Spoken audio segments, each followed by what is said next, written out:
Hello and welcome to the France 24 interview. Our guest today is Ian Lesser, who is the head of the Brussels office of the German Marshall Fund, which is a US institution, not a German one.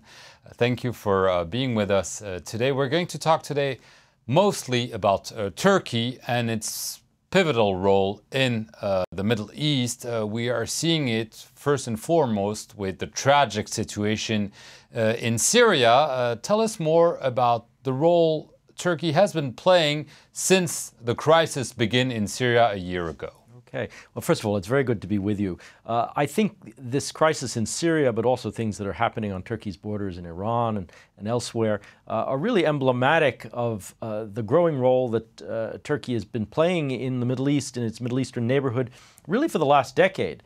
And it's also a place that is becoming a source of risk for Turkey as well as a source of opportunity. There's a lot of commercial activism in recent years, a lot of diplomatic activism, and now a lot of security concerns for Turkey. And this crisis on the border with Syria is really the flashpoint of the moment for Turkey. I think they're worried about what is happening over the border, but they're also worried about the long-term prospects and what it would mean to have a chaotic Syria maybe for some years to come.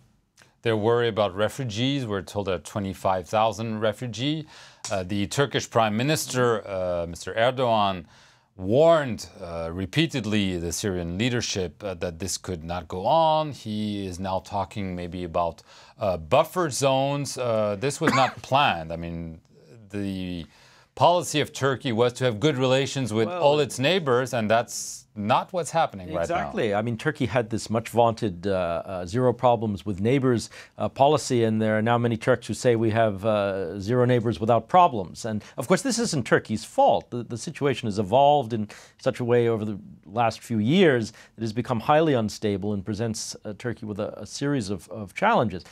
In Syria, there is a concern about refugees. There's a concern about cross-border terrorism. Turkey has had a history of dealing with the Kurdistan Workers' Party, the PKK, which has been conducting an insurgency inside Turkey for many years.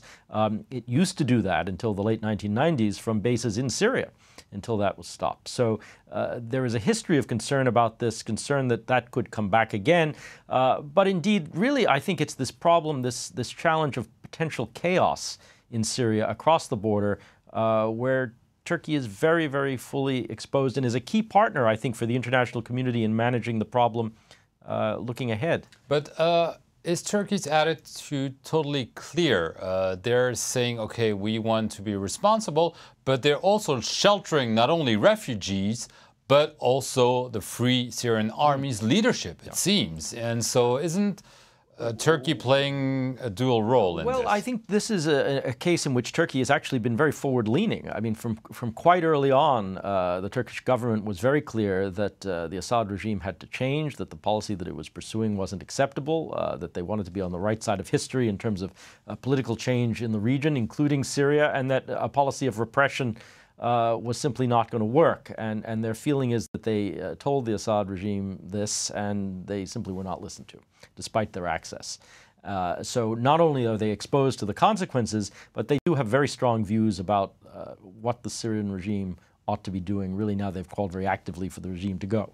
And so they're very much in the Western mainstream on this, I would say, but obviously much more directly involved in how to manage the problem.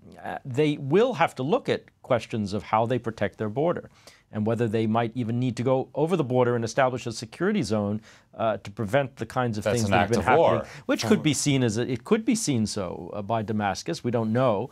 So it's a very complicated, very fraught situation for Turkey, in which it needs to figure out what its strategy will be, but it also needs to figure out what kind of political strategy Ankara will have with its Western partners, who ultimately are Turkey's security guarantors through NATO and other means. I want to turn now to another border, Iran. Turkey is supposed to host negotiations between the West and Iran. They've gone nowhere for many years. What role is Turkey playing? Is it different vis-à-vis Iran than it is vis-à-vis Syria? Mm-hmm. Well, it is different because it's a much slower moving crisis in a sense. Turkey has a long history of living with Iran as a neighbor. reasonably well. On the other hand, Turkey certainly doesn't want to see Iran emerge as a nuclear neighbor. So in that sense, they fully share the American and European perspective on Iran's nuclear program. That said, they also don't want to see a military intervention to stop Iran from pursuing a nuclear weapon. And so they have, again, a very complicated relationship with Iran. They would like to see their nuclear ambitions contained. They fear over the long term that Iran could be a geopolitical competitor. Could they live with a nuclear Iran? Perhaps they could. They lived with a nuclear Soviet Union on their borders for decades. But they really do now feel that they have a special role to play, that they have this sort of position between East and West, and that they have access and a way of conducting dialogue with Tehran that might be useful in this. Whether they can really broker something, I very much doubt. Can they facilitate something? Absolutely. And these talks that are scheduled to be held in Istanbul to restart this process of dialogue with Iran will be a key test of that.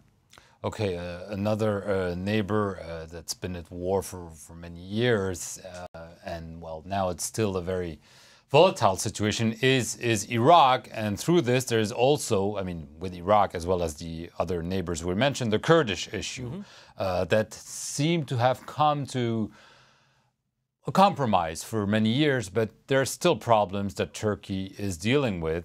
How do you see this evolving?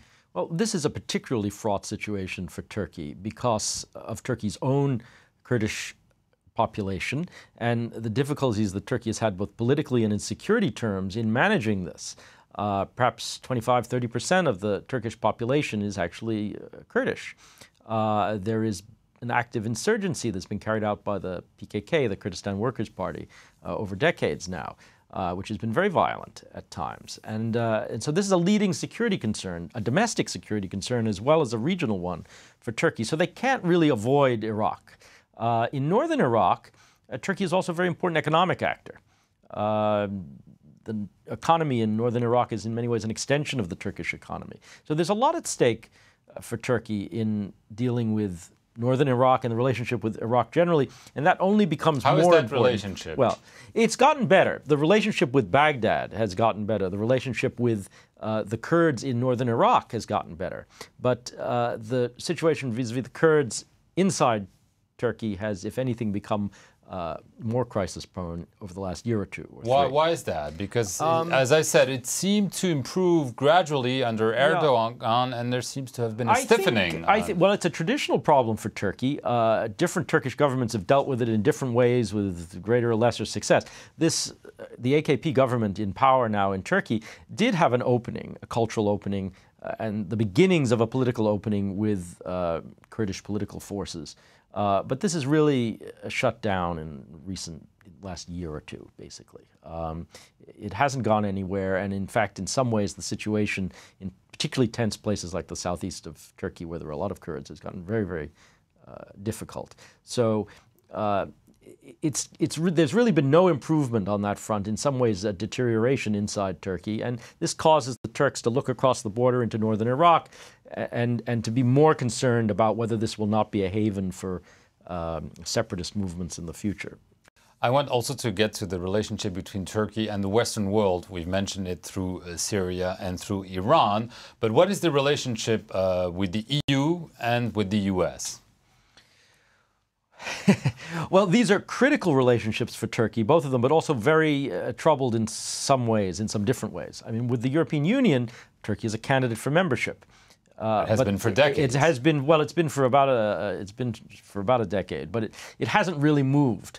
In fact, if anything, the process has just come to a halt for all kinds of reasons, some on the Turkish side and many on the European side, where European politics, economies, etc., just don't favor this at the moment. France, for instance, is absolutely opposed. Germany, very opposed, very little political support for this. It's just stuck. The Turks have been doing very well with their economy for the last decade. And many Turks now say, well, you know, we don't need Europe anymore. Why bother? Europe needs us. Why bother? They're not acting in good faith, etc. So the whole process is cooled off. Unfortunately, this also means that European-Turkish cooperation on critical issues like Syria and other foreign policy issues is affected by this. So one of the things that I think Turks and Europeans need to think about now is outside of this accession process, wherever it's going, what can Turkey and Europe do together to cooperate on these kinds of issues? That's an imperative. With the United States, it's somewhat different. You know, Turkey has economic ties with political ties and cultural ties in Europe that are very extensive. With the United States, it's all about security. It's all about foreign policy issues, and in fact, a fairly limited number of foreign policy issues. So it can be a very difficult relationship at times, even though it's a very strategic one for both countries. At the moment, there's a lot of cooperation on Syria, on northern Iraq, even on Iran with NATO through the Missile Defense Initiative. So there are some things that are going very well. On the other hand, public opinion in Turkey remains very, very negative about American leadership, even under Obama. So it's not an easy relationship to manage. Okay, thank you very much, Ian Lesser, for coming on the France 24 interview to talk about Turkey and its role in the region and across the world. Thank you very much. Stay on France 24 for more news.